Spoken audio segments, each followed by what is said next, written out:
Hello everyone, Radhe Radhe. आज मैं आपको घर पर ही बहुत सरल तरीके से शीतला सप्तमी या शीतला अष्टमी की पूजा करके दिखाने वाली हूँ।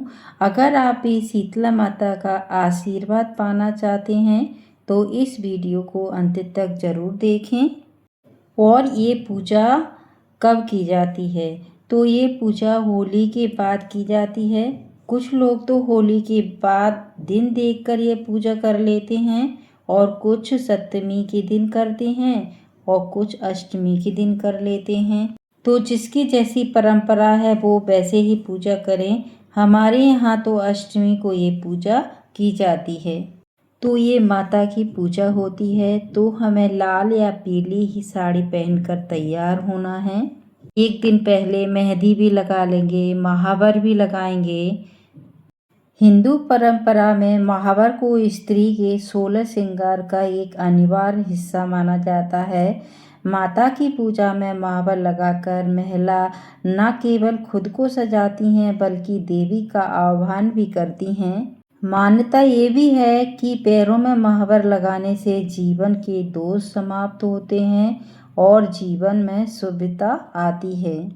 तो आप मेहंदी, महावर और अच्छे से तैयार होकर ही माता का पूजन करें।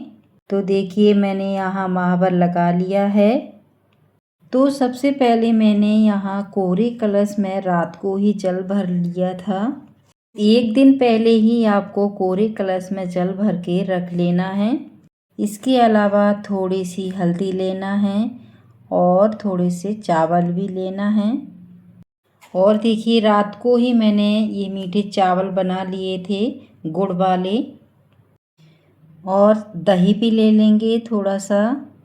और रात में ही मैंने चने की दाल गलाने के लिए रख दी थी। तो देखिए यहाँ मैंने चने की दाल भी ले ली है। शीतला सप्तमी या शीतला अष्टमी पर ठंडी ही वस्तुएं माँ पे अर्पित की जाती हैं।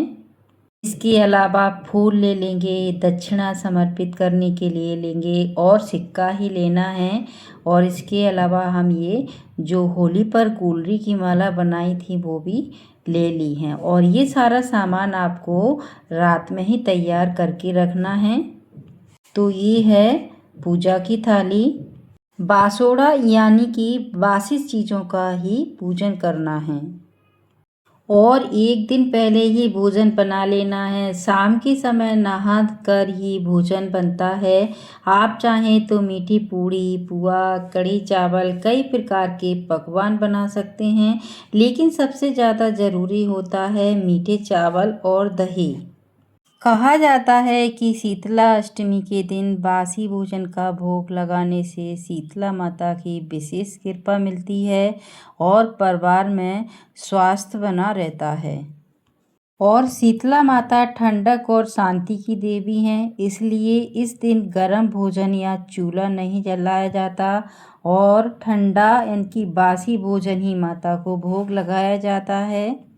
शीतला माता रोगों से रक्षा करने वाली देवी मानी जाती हैं, इसलिए उनकी प्रसाद के रूप में बासी भोजन का भोग लगाया जाता है ताकि परिवार में स्वास्थ्य और सुख बना रहे।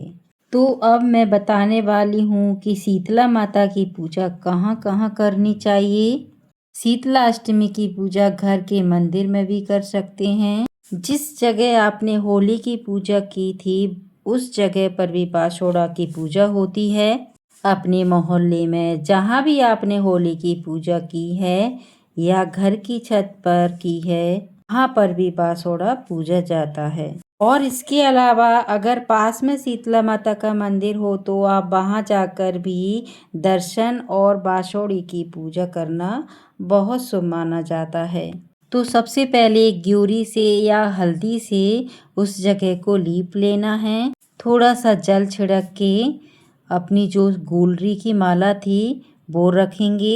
इन्हीं को शीतला माता का स्वरूप मानकर इन्हीं की पूजा करेंगे। तो सबसे पहले हल्दी अर्पित करेंगे। हल्दी अर्पित करने के बाद अक्षत यानी कि चावल अर्पित करेंगे। और देखिए हल्दी चढ़ाने से क्या महत्व है। शीतला माता को हल्दी चढ़ाने से पूजा पूर्ण और मंगलमय मानी जाती है। इसके अलावा देखिए, अगर आपके पास कोई सा भी फूल है तो आप वो अर्पित करें। मेरे पास यहाँ पर गुड़हल का फूल है तो मैं यहाँ माता रानी को गुड़हल का फूल अर्पित कर रही हूँ। फूल पवित्रता और शुभता का प्रतीक माने जाते हैं। इन्हें अर्पित करने से पूजा का वातावरण पवित्र और मंगलमय होता है। अब माता रानी को भोग लगाएंगे। जो रात में मीठे चावल बनाए थे उन्हीं का भोग लगाएंगे। मीठे चावल खुशी और मधुरता का प्रतीक माने जाते हैं। माता को यह भोग लगाने से जीवन में सुख और खुशहाली आने की मान्यता है। अगर आप भी शीतला माता में आस्था रखते हैं तो कमेंट में जय शीतला माता ज़रूर लिखें। और अगर आप भी हर साल शीतला अष्टमी की पूजा करते हैं तो कमेंट में ज़रूर बताइए। माता शीतला सभी भक्तों के घर में सुख शांति और सभी को स्वस्थ बनाए रखे। तो अब देखिए, हम यहाँ मीठे चावल का भोग लगा देंगे, दही का भी भोग लगा देंगे और जो रात के चने की दाल भिगो कर रखी थी उसका भी भोग लगा देंगे। इसके साथ ही साथ हम दक्षिणा भी अर्पित कर देंगे। और ये पूजा शरीर की शीतलता के लिए की जाती है। और कहते हैं अगर ये पूजा करते हैं तो बच्चों के जो चेचक रोग पहले होता था वो चेचक रोग नहीं होता है। और गर्मी से संबंधित कोई भी चीज़ आपके बच्चों को परिवार को नहीं सताती, इसीलिए ये पूजा की जाती है। अब हम सीधे हाथ में फूल लेकर शीतला अष्टमी की कथा पढ़ेंगे। कथा पूर्ण होने के बाद शीतला माता के चरणों में ये फूल अर्पित कर देंगे।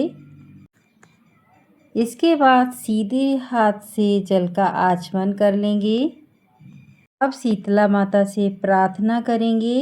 हे शीतला माता, हम सब पर अपनी कृपा बनाए रखें, हमारे घर परिवार को सुख शांति और स्वस्थ रखें, हर भक्त की मनोकामना पूरी करें और अपने आशीर्वाद से जीवन को खुशियों से भर दें। अगर आपको ये पूजा विधि अच्छी लगी हो तो वीडियो को लाइक कमेंट ज़रूर करें, चैनल को सब्सक्राइब करना ना भूलें और कमेंट में ज़रूर लिखें जय शीतला माता। माता रानी आपकी सभी मनोकामना पूर्ण करे।